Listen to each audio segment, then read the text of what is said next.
So we are back to talk about the next piece of this blend of mindset and strategy. The last one, it was so exciting to film the last one for you guys because that was such a lovely closing of the loop to go back to that college where I saw this power begin to happen where you make your vision into reality. And when we think about vision and goals, as soon as you've formed that beautiful vision, the next step is making it happen, right? But to move from that as is to the to be, you need to have blinding clarity about two things. One is see it as it actually is, not better than it is, not worse than it is, but knowing what the terrain is under your feet. The first step of my TAME Your Brain program is the T stands for terrain. You must get blinding clarity because the map in your head is not the same as the ground under your feet. Would that it were so, but it isn't. We see things always slightly differently. We can sometimes overestimate the challenge ahead of us, or we can underestimate it significantly. So today we're going to talk about something really, really important, which is how to set the right goals. How do you know what goals to set? And how do you know if something is ridiculous or if actually you can make this happen? Just remember, most people overestimate what they can do in a year and underestimate what they can do in a decade. We've got this ability to create change. We've got this amazing superpower in our brain. I've literally just recorded a mastermind piece of how to switch on the dopaminergic neurons in your brain that mean you will achieve more in life. How cool is that?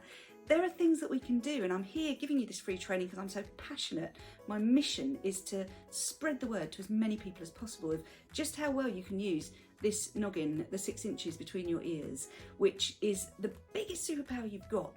And when we can learn how to switch that brain on and off and get ourselves moving with intention, we close the gap between knowing what to do and doing what you know. And that's my job, helping you do that here today. So without further ado, let's talk about goals. So when we think about goals, what we really are thinking about is this I can, I will being made reality. So we've talked about setting that vision. We need to watch out for one deadly beast which can trip you up hugely, and that is procrastination. Why does procrastination happen? It's pain avoidance. If we think something that we're doing is going to cause us pain, we are going to really struggle to make yourself do it. Your body won't go where your mind doesn't push it, is the way to think about this. And if something's causing you pain, your body throws itself violently away from it, and you will find yourself telling yourself those little white lies of I'll start tomorrow over and over again. Do you know what I'm talking about there? That might ring some bells with some of you. So we have to move to this virtuous circle, which starts with I know I can do this, which means you go into the towards behaviours, which means you get feedback, which means you can incorporate feedback, and which means you go, see, I knew I could do it all along. That is the opposite of the vicious circle, which starts with I can't do this. And why does it start with I can't do this? Because sometimes you've set the wrong goal. So let's get some blinding clarity, some terrain for you around goals. What does that look like? I prefer to use right goals instead of smart goals. Smart goals are a bit old-fashioned. Right goals are something that were invented. This methodology is from Jeff Spencer. He's an ex-Olympian. Go and look him up, he's awesome. And as soon as I found this, I went, got it, now I understand. So what does right goals stand for?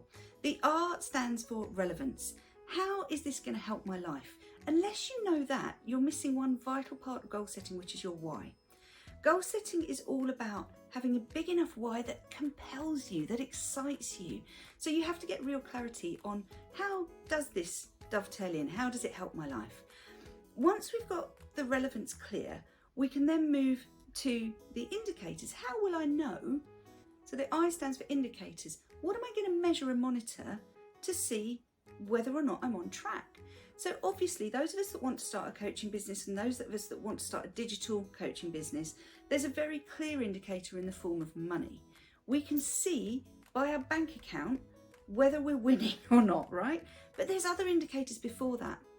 Before you get the money, you get followers, you get attention, you get people spending time with you. You guys that are spending time with me, here are proof that this stuff matters to you, that it's interesting to you.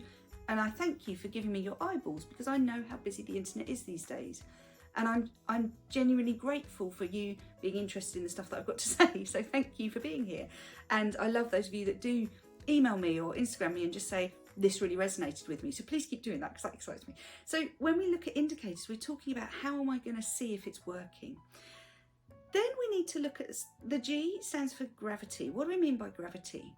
It's that pull. It's that, how inspired am I by my own shizzle? You know, is there enough excitement for me about what I'm doing for me to feel that pull every day, for it to jump me out of bed in the morning and keep me up late at night? Because if you're not excited about what you're doing, how can anybody else get excited about it? So you've got to pick the goals that thrill you. You've got to pick, like, I'm genuinely thrilled to empower women around the globe and to work with them in a way that means we're getting somewhere. You know, every life that I change helps me to feel that I'm in the right place, and that's built into my business model, that's built into how I work. So what's your gravity? Where's your pull? Where's that attraction that pulls you towards it? The H stands for height. The height of something is all about, is it big enough? Is it exciting enough? Like, my goal of wanting to empower 1 million minds around the globe is exciting for me. I will feel my life has been worth it if I can do this. And in doing so, leave a legacy that supports other women around the globe. And that's, again, that's built into my business model as well. And I'm teaching my kids the importance of giving back to community with the works that you do. And that the money you earn should go and do some good. It should do something rather than just piling up like a dragon in its lair, hoarding its rubies. So the height of something, the size, the scale, the scope should be thrilling to you. And the final one is perhaps the most important. The T stands for time. And when you assess your goals, you must run them through these 3 questions at the end. Number 1, is it the right time? And that can mean, is it the right time for this product, for this project? Is it the right time for me? For example, if you're pregnant, as one of my clients is at the moment, you've got a timeline that's running you, and you've got to work out how to fit everything else you want to do around that. Because let's be honest, guys, first 2 years of a newborn baby, your time is not your own. And your body is at the command of this tiny dictator. So you've got to plan around that. The second question is, in terms of, do you have the time, is also about looking at where you are in your life's path and what other commands there are on your time, what other projects you've got running. So your goal setting has to dovetail into that. So if those first 2 are a no, stop there. Don't go any further. Don't waste your time if you're doing something that is not at the right time and you don't have the time for it. And the third question is really important, which is the time to completion acceptable for me? So for example, would I train to be a vet now that I'm sitting here age 46? Probably not, because that 6 years is there something better I can possibly be doing with my time than doing that task? So if that time to completion isn't acceptable to you, you need to look at why you're doing it.